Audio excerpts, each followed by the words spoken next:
update ng bayan, maasahan anumang panahon. Magandang araw po sa ating lahat. Narito ang update sa lagay ng panahon ngayong araw ng Huwebes, July 18, 2024. Sa ngayon patuloy na magdadala na maulap hanggang sa maulang panahon ang low pressure area na nasa malapit ng ating kalupaan.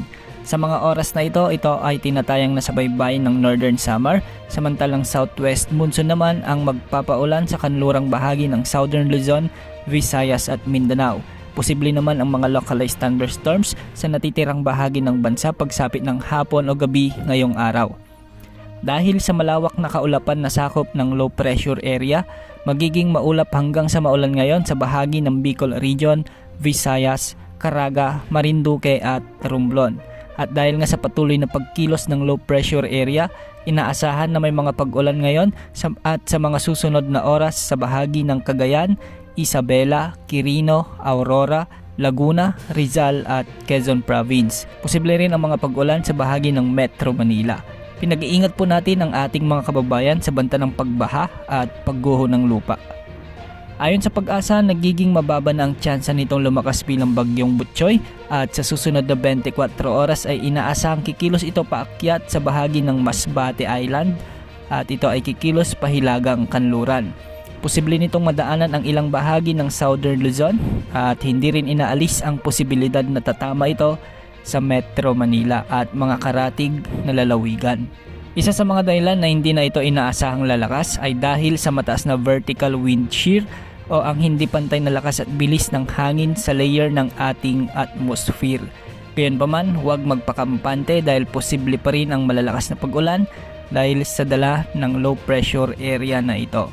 Samantala dahil naman sa epekto ng hanging habagat o southwest monsoon, asahan na magiging maulap ang mga kalangitan na may kalat-kalat na pag-ulan na pagkidlat-pagkulog sa bahagi ng Bataan, Cavite, Batangas, nalalabing bahagi ng Mimaropa at nalalabing bahagi ng Mindanao.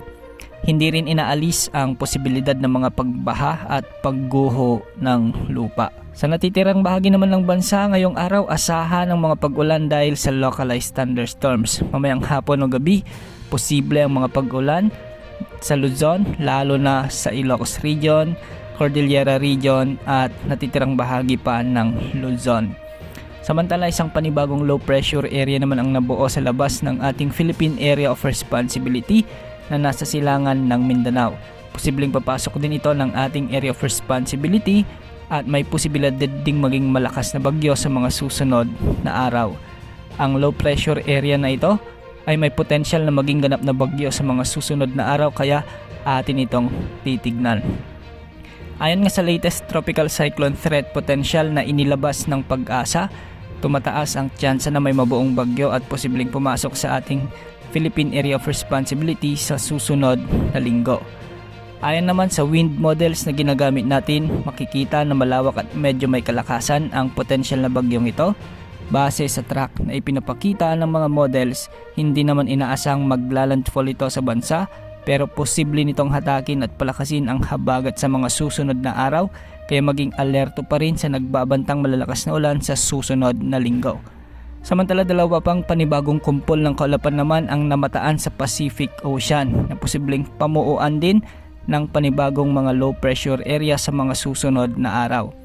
Babantayin din natin ito kung papasok ng ating area of responsibility at kung magiging bagyo rin ba ang mga ito sa mga susunod na araw.